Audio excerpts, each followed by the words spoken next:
માસા રોડથી Gajera road પર બે જૂથ વચ્ચે અચાનક ઉગ્ર બોલાચાલી બાદ મારામારી સર્જાઈ હતી. મળતી માહિતી મુજબ કોઈ મુદ્દાને લઈને બંને જૂથ વચ્ચે તણાવ ઊભો થયો હતો, જે થોડા જ સમયમાં હાથાપાઈ સુધી પહોંચ્યો હતો.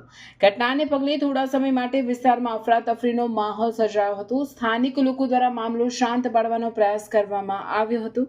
ઘટનાની જાણ થતાં પોલીસ પણ સ્થળ પર પહોંચી વધુ તપાસ હાથ ધરી છે. હાલમાં મામલાને લઈને વધુ માહિતી મેળવવાની કાર્યવાહી ચાલુ છે. તમામ ઘટના અને બનાવના અનુસંધાનમાં બંને જૂથ વચ્ચેની કાર્યવાહી માસડ રોડ પોલીસ ચોકીમાં ફરિયાદ મારફત ચોક્કસ માહિતી સામે આવશે. હાલ પૂરતો પોલીસ તપાસ કાર્યવાહી ચાલુ છે. આપણે માસોડ ચોકડી પર આગળ પેલો મહારાજનું ફાર્મ એ બનાવ્યું નવું શોપિંગ સેન્ટર, ત્યાં આગળ છે. નવો રોડ બનતો હતો, જ્યાં આગળ હું ટેન્કરવાળાને જે વખત કહેતો હતો કે ભાઈ તારા લીધે મારું ટ્રેક્ટર પલટી માર્યું, બ્લોક ભરેલું, તો એ ભાઈને મેં એવું કહ્યું. તો પછી મારે ને ડ્રાઈવર જોડે ઝપાઝપી થઈ હતી. હવે એ ભાઈ કંઈ જાણતો નહીં, કશું નહીં, તાકે મારા ગામનો માસોડ નહોતો ને તે કેમ માર્યો. મેં એને ભાઈ ઓલરેડી ડ્રિંક કરેલો હતો, ટ્રેક્ટર ડ્રાઈવર. અને એ જ્યારે આવ્યો પેલો ભાઈ, એટલે મને ગારો દીધી. એટલે પછી મારી જોડે મારામારી કરી. મારામારી કરી એટલે પછી મેં મારો હાથ ઉપાડ્યો. પછી એના બે છોકરાને ફોન કર્યો અને એના બે છોકરા આવ્યા. એનો છોકરો એક લાકડી લઈને આવ્યો અને એકના હાથમાં ચપ્પુ હતું. તો ચપ્પુ મને અહીં વાગ્યું છે અને એ લાકડીઓ મને અહીં વાગી છે.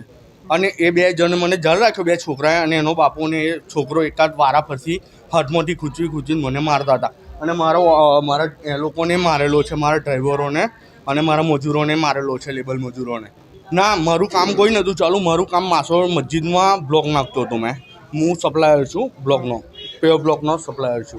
ના, હું એમનું નામે નહીં જાણતો, એ માણસને પણ નહીં ઓળખતો. ખાલી હું લગભગ અડધો કલાક પહેલાંની વાત છે, અડધો કલાક પોણો કલાક પહેલાંની. અને ના, કોઈ એવું કશું નહીં. અજાણ્યા જ છે, બિલકુલ અજાણ્યા છે.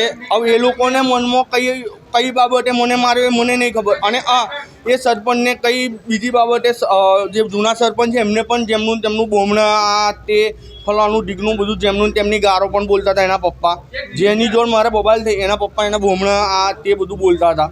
હવે એ કારણે માર્યો હોય તો પણ મને નથી ખબર. દર્શક મિત્રો, આવા જ લેટેસ્ટ અપડેટ અને સમાચાર જોવા માટે જોડાયેલા રહો ફેસબુક, ઇન્સ્ટાગ્રામ, યુટ્યુબ ચેનલ સાથે વિશ્વ ભારત ન્યૂઝ. દેશ વિદેશ તેમજ ગુજરાત રાજ્ય, જિલ્લા અને તાલુકા વિસ્તારના તમામ સમાચાર અને જાહેરાત માટે આજે જ સંપર્ક કરો. સામાજિક ધાર્મિક પ્રસંગો, આકસ્મિક ઘટનાઓ અને ગેરકાનૂની પ્રવૃત્તિઓ તથા ભ્રષ્ટાચારની પોલ ખોલવા માટે સંપર્ક કરતા રહો. વિશ્વ ભારત ન્યૂઝ. સંપર્ક કરવા વિનંતી 9978702276.